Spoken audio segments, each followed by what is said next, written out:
থামলাম ভাবলাম তাহলে দেখবেন না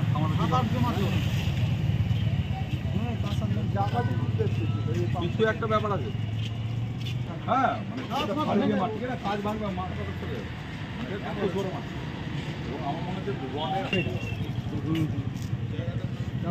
হাদুরি বা শাবল মানে এই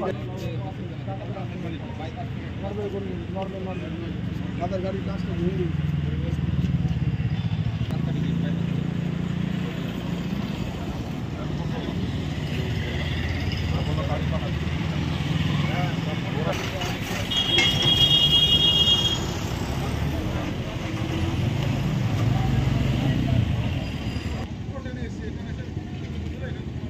আমরা তো আছি এখন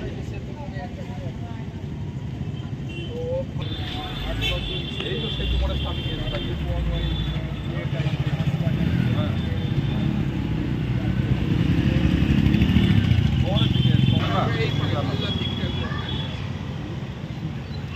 আরে গাড়ি সেতু মোড়ে আছে, আমি এখানে দাঁড়িয়ে আছি, ওখানে ঘুরবো নাকি?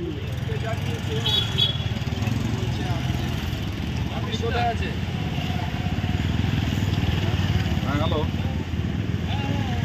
হ্যাঁ হ্যাঁ হ্যাঁ আপনাকে ফোন করছিলাম আমি যে বললাম আরে আমি পার্টি অফিস থেকে গিয়ে পেট্রোল পাম্পে বসলাম ভগীরথ আমরা বেরিয়ে আসলাম, বেরিয়ে এসে এই বাইপাস দিয়ে নরবের যে রাস্তাটা ওইটা যাওয়ার পর 100 মিটারের পরে 3-4টা ছেলে দাঁড়িয়েছে এবং আমার ড্রাইভার বলছে কিছু মনে হাতে নিয়ে আছে যে ও সন্দেহ করেই গাড়িটাকে কাটিয়েছে এবং আমার দিকে একটা কিছু রড বা কিছু দিয়ে মারলো বা হাতুড়ি পাতুড়ি দিয়ে লম্বা ডানা। তো আমরা তো ওইটা বেরিয়ে গেলাম, আরও কিছুটা 50 মিটার ক্রস করে এসেছি, ওইখানে ড্রাইভারের দিকে দুজন দাঁড়িয়েছিল, ড্রাইভারের দিকে ডান দিকে, ওরাও আবার ওইটা মারলো, ড্রাইভার একটু কাটালো কিন্তু কাটিও বাঁচলো না। আমাদের লুকিং গাছটায় লেগে লুকিং গাছটা একদম গোড়া থেকে ভেঙে পড়ে গেল। তো আমি দেখলাম আর আমার তো ঠিক হবে না, আমি এসে সেতু করে এসে এখানে যে এই পাশে এসে ওই যে থানে এসে আমি দাঁড়াবো, এই হচ্ছে পজিশন।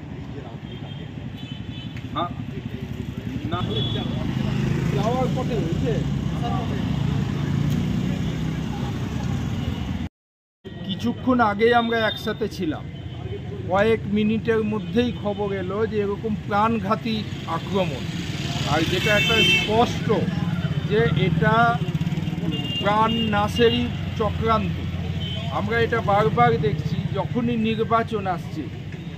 আজকে কিছু সমাজ বিরোধী যারা, আমরা তো সরাসরি বলবো যে শাসক দলের মদতপুষ্ট সমাজ বিরোধী, যারা এই ধরনের ঘটনা ঘটিয়ে একটা সন্ত্রস্ত পরিবেশ সৃষ্টি করতে চাইছে, তাদের হয়তো এটা উদ্দেশ্য ছিল যে অম্লানের মতো ভারতীয় জনতা পার্টির একজন ডিস্ট্রিক্ট জেনারেল সেক্রেটারি কাউন্সিলর, তো তার উপর একটা বড় প্রাণঘাতী আক্রমণ করে এখানে একটা সন্ত্রাস পরিবেশ সৃষ্টি করাই পরিকল্পনা, এটা আমি স্পষ্ট বলতে পারি।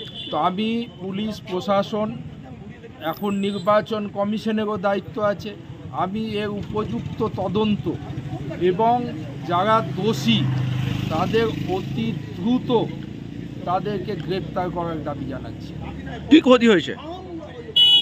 তারা একদম সরাসরি প্রথমে যে সাইডে অম্লান বসেছিল তার উপর আক্রমণ করেছে, কোনো রকমের ড্রাইভার সেটাতে স্টিয়ারিং এমনভাবে কাটিয়েছে যে অনেকটা ঘুরে যাওয়াতে সেটা ফলস যায়, আর অপর দিক থেকে ঠিক ড্রাইভারের দিক থেকে আবার সেই মানে বড় লোহার রড বা বড় এই ধরনের প্রাণনাশ করা যায় এরকম কোনো অস্ত্র দিয়ে আক্রমণ করা, আবার উল্টো দিকে স্টিয়ারিং কাটাতে গিয়ে সেইখানে গিয়ে সেখানকার লুকিং গ্লাস পর্যন্ত আঘাত লাগে, লুকিং গ্লাসটা সঙ্গে সঙ্গে ভেঙে পড়ে যায়।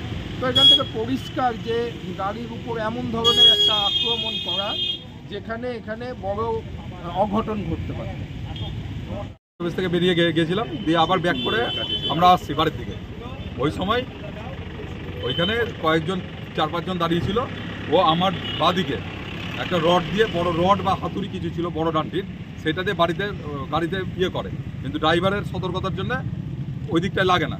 তার থেকে আরও 50 মিটার পাড়িয়ে গিয়ে আরও 2 জন মিলে ওইরকমভাবে দাঁড়িয়েছিল, যারা চার্জ করলো ড্রাইভারের দিকে, কিন্তু ড্রাইভারের না লেগে ওইটা আমার লুকিং গ্লাসটায় পড়ে লুকিং গ্লাসটা গোড়া থেকে ভেঙে পড়লো। এবং যেটা মনে হচ্ছে বড় হাতুড়ি, লম্বা টানা হাতুড়ি অথবা বড় রড কিছু একটা ছিল যেটা দিয়ে এটা করেছে। কি মনে হয় একদম মানে মেরে ফেলার মতো আক্রমণ। কেন এই আক্রমণ কেন এটা আমি বুঝতে পারছি না, এখন পলিটিক্যালি হতে পারে অথবা ডাকাতি হতে পারে, কিছু হতে পারে। তবে এইটুকু আমি শিওর যে যারা ছিল তারা মদ খেয়েছিল না, মারার উদ্দেশ্যেই ছিল এবং সবাই বাই স্টেপ ছিল এবং গাড়ির পিছনেও দৌড়িয়েছে। তারপর পুলিশকে জানিয়েছেন? আমি হ্যাঁ আইসি সাহেবকে ফোন করলাম অলমালদা, এবং আমি ওখান থেকে বেরিয়ে এসে, কারণ ওখানে কি অস্ত্র আছে আমি ওখানে দাঁড়াতে পারলাম না, আমি ওখানে এসে যেখানে আমাদের ক্যাম্প আছে পুলিশের ব্রিজের এপারে ওখানে এসে দাঁড়িয়েছি।